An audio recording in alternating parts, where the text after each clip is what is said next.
Hello and welcome to this video in which we'll be looking at a CAT reading comprehension passage from CAT 2024 slot 2. In this video, I'm going to be talking about the passage itself. We are going to be discussing what all things we have to keep in mind while we are reading the passage for the first time, what to understand from the passage, what to take away from it. And after reading the passage, we'll also discuss a few more details that I feel are relevant to the read of this particular passage. Now, this passage was on spices.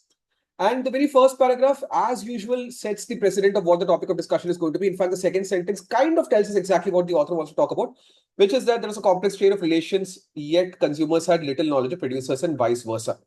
So, to make spices available to the world, especially to Europe, there's a complex chain of relationships that happened between how spices perceived, what is its demand going to be, what is its cost going to be, how it led to power play between empires and different countries, what kind of political consequences did it lead to, and how much knowledge did the consumers have and how did the producers have about all this chain of relationships and about the spices in general.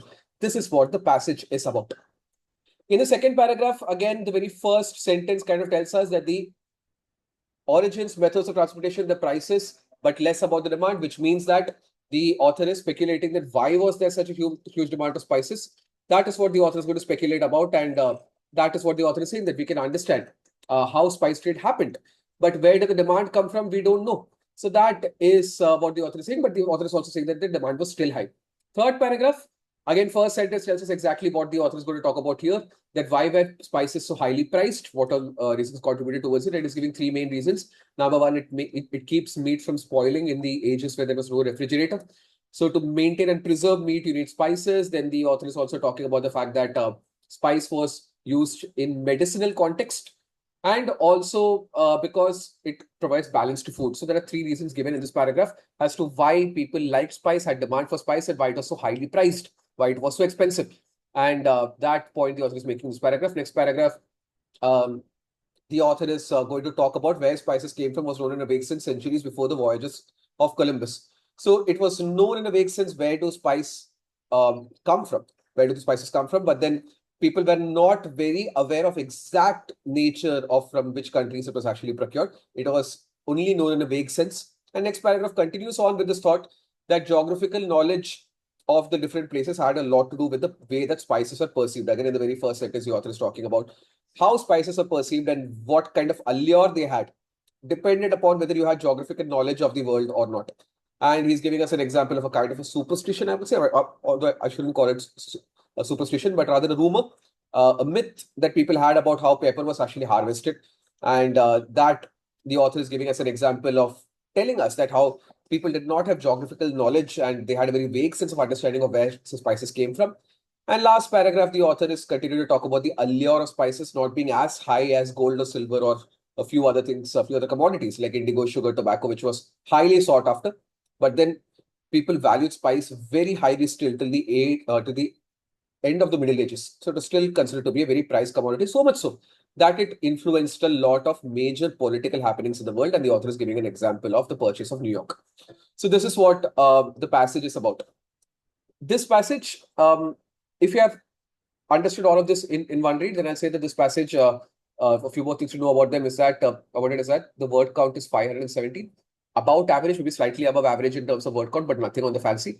Factual passage, one of the few factual reading comprehension passages which means it's going to be very simple to read. The author's opinion is not present. The author is telling us things that we need to understand about spices, things that have happened historically in the world of spices. So very simple to read passage. This point, this point, this point. That's it. Why has the author said this? Does the author like it, dislike it, agree with it, disagree with it? Nothing of that sort in terms of opinion has been communicated to us. This passage has been picked up from Yale University's magazine. So that's why it reads like an academic work. It reads like a work of history. So it is an academic work of literature, but still written in a very plain fashion, not using academic terms and terminologies. So that does not contribute too much towards the level of difficulty. And that's why I would say that anywhere between 130 to 150 seconds is good enough to finish reading the passage for people who are very strong at reading. I think within 2.5 minutes maximum, people who are very good at reading should be able to complete reading this in more than 3 minutes if you're taking for reading this passage. You're trying too hard to understand too much in the passage, which is not required. And as I've been saying from the very beginning, overall difficulty level is pretty easy. A few things to learn about, which I myself learned, is meaning of the word humerus. I always thought humerus, by the way, is the bone that connects your shoulder to your elbow. So it's a long hand bone. And I thought humeral will refer to anything that relates to the bone. But I realized after Googling and asking ChatGPT about, why they are talking about humeral applications of spices or something like that is given inside the passage. So why is the passage talking about humeral application of food? I realized that bodily application, humeral can also refer to body or relating to the body. So food helps us in building our body, in taking care of our bodies. That is what the passage is talking about when it refers to humeral applications of food, something to learn about. And Moluccan Islands, this is a very interesting historical detail. Moluccan Islands is, by the way, in Indonesia. And it is in modern day Indonesia as well. It is a collection of islands. One of the islands is very beautiful. It's a very good tourist place, lesser known tourist destination to go to. It has got an active volcano. And at one point of time, it was the center of the earth as far as spice trade was concerned. It had huge deposits of nutmeg, and nutmeg was very highly valued at that point of time. In fact, if you go there still, you'll find a lot of nutmeg. And why it is historically important, apart from being the spice capital of the world, is that the British had colonized that particular island, that they were controlling the spice trade. But in the 17th century, they fought a war with the Dutch. And to end the war, a treaty was signed, and in the treaty, UK gave up the Moluccan Islands to the Dutch so that they can take control of the spice trade. And Dutch had by then colonized some parts of North America, of US specifically. And they had a colony called New Netherlands, in which also present-day New York is present. In fact, that particular area they called New Amsterdam, because Amsterdam was in Netherlands, of course. So they gave that particular territory to the UK. And only after that was New Amsterdam's name changed to New York in honor of the Dutch of York. During that time, who was a brother of the King of England at that point of time. So Moluccan Islands is historically very, very significant. So if you know a bit of history, know a bit about spice trade of the medieval ages. History of spice trade in medieval age is not complete without mentioning Moluccan Islands. So it's very important, and it's also very important with respect to establishment and founding of New York as a city. So these are the things that I would expect people to understand or take away from this passage. Stay tuned for the next video in which we'll be talking about the questions and solutions of this exercise. Thank you.